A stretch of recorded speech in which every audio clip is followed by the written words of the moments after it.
your task and mine is not ending with the end of the Depression. The people of the United States have made it clear that they expect us to continue our active efforts in behalf of their peaceful advancement.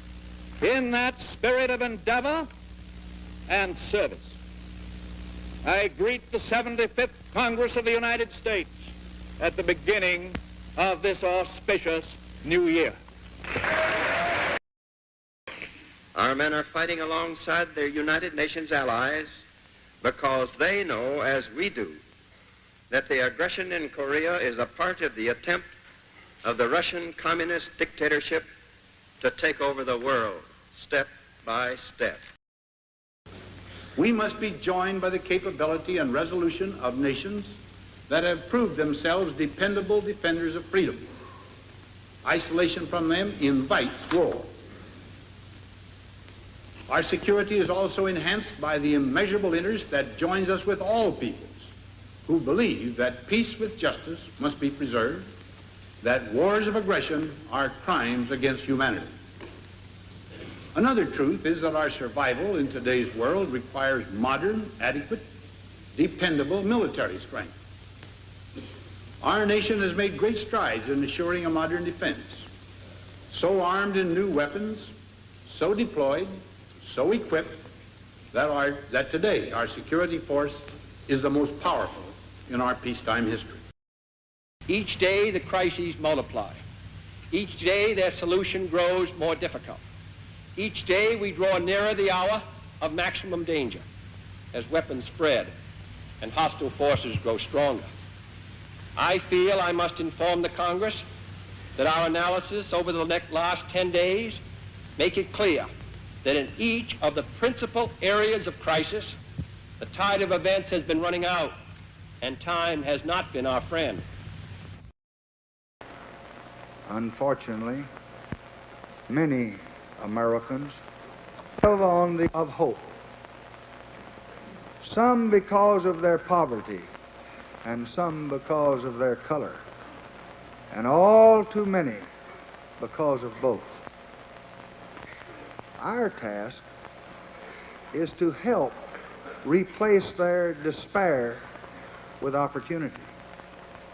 And this administration today, here and now, declares unconditional war on poverty in America.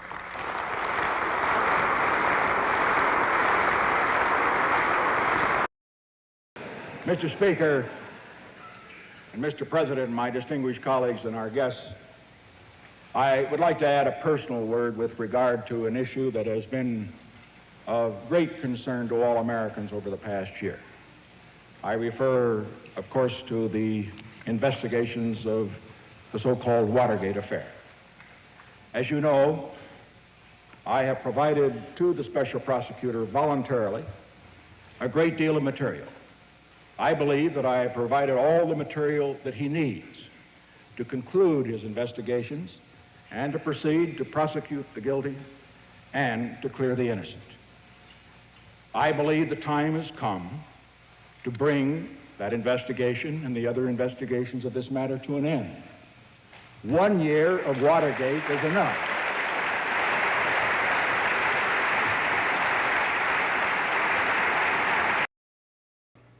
And I must say to you that the state of the union is not good.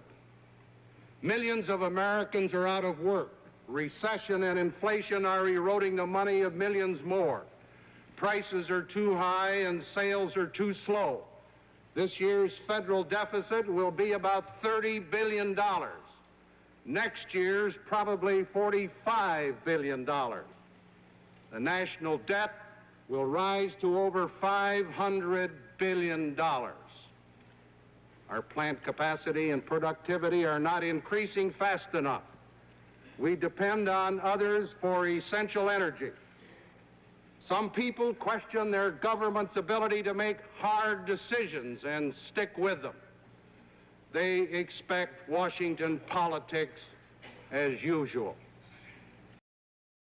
But now the Soviet Union has taken a radical and an aggressive new step.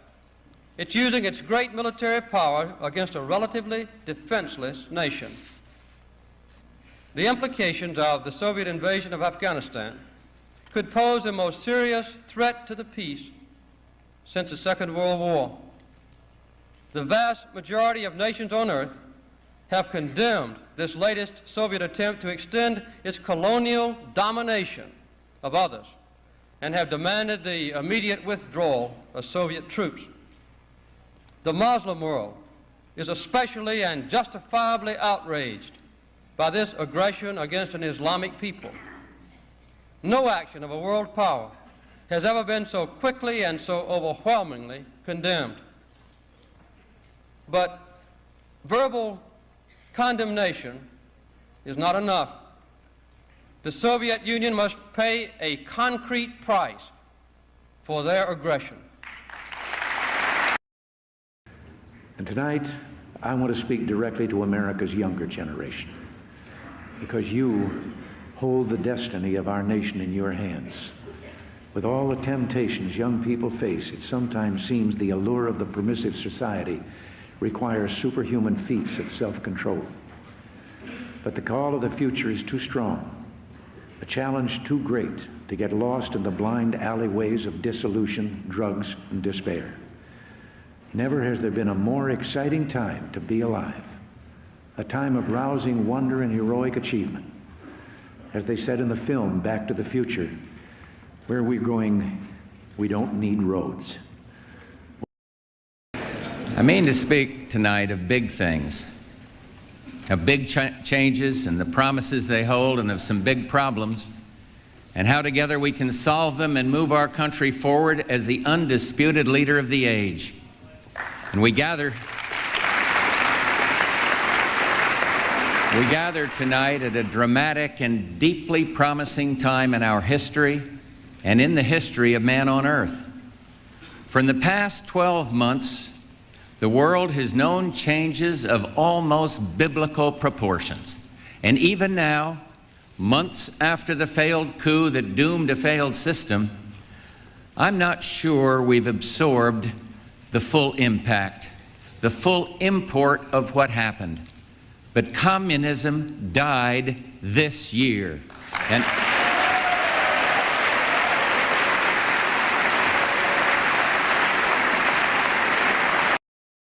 we know and we have worked to give the American people a smaller, less bureaucratic government in Washington. And we have to give the American people one that lives within its means.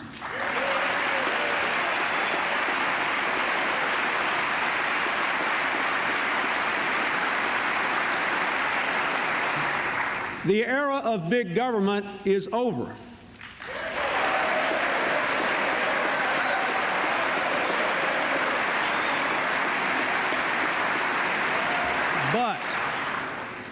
But we cannot go back to the time when our citizens were left to fend for themselves.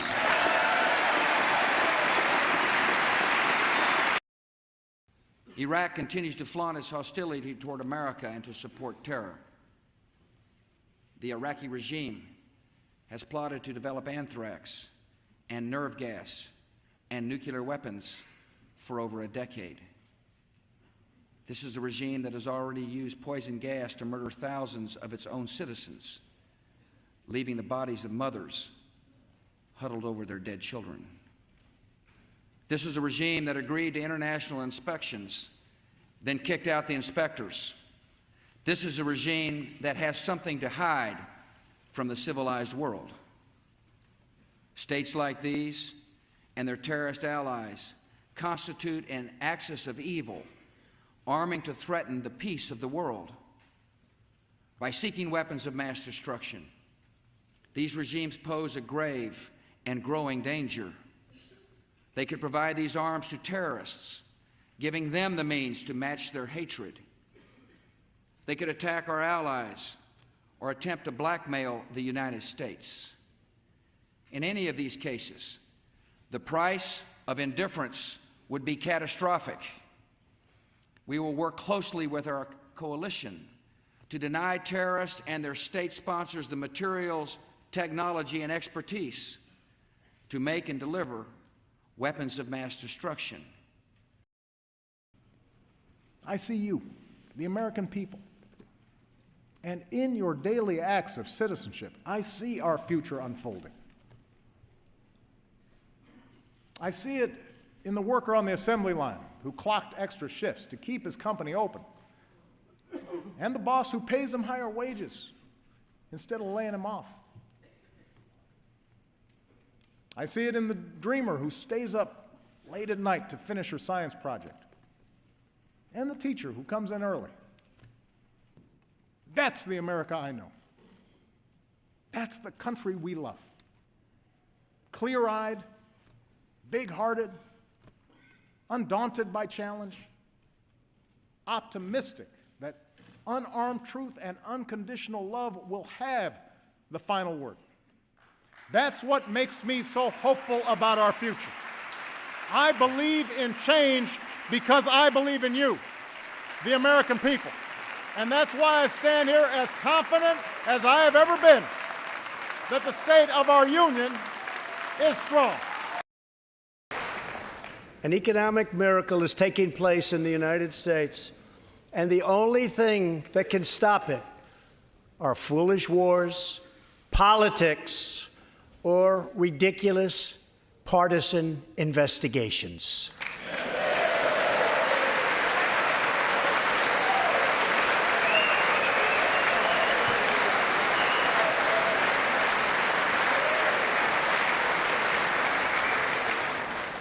If there is going to be peace and legislation, there cannot be war and investigation.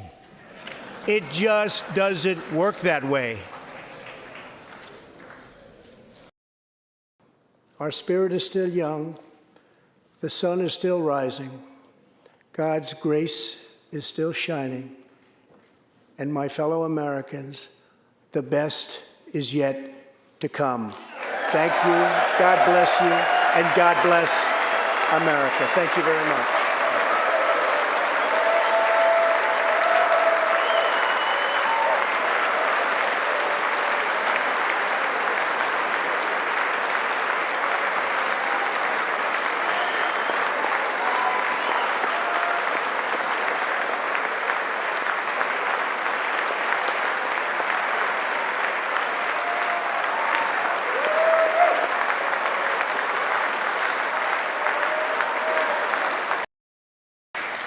To every Ukrainian, their fearlessness, their courage, their determination literally inspires the world.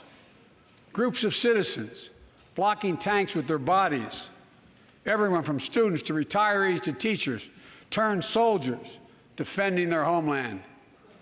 And in this struggle, President Zelensky said in his speech to the European Parliament, "Light will win over darkness."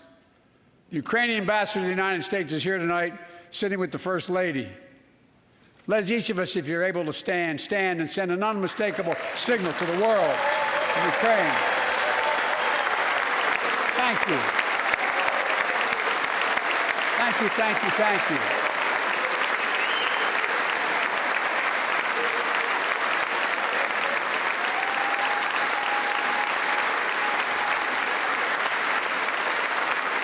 She's bright, she's strong, and she's resolved.